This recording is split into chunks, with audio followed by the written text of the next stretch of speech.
weather bulletin for regions in the broadcast area. Stay tuned for further information. Environnement Canada a émis un bulletin de conditions météorologiques importantes pour les régions dans la zone de diffusion. Restez à l'écoute pour plus d'informations.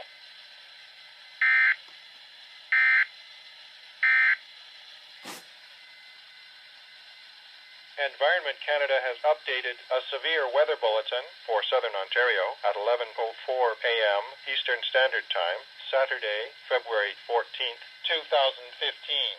A snow squall watch is changed to a snow squall warning for Sarnia, Petrolia, Western Lambton County, and Watford, Pinery Park, Eastern Lambton County. A extreme cold warning is continued for Chatham, Kent, Rondo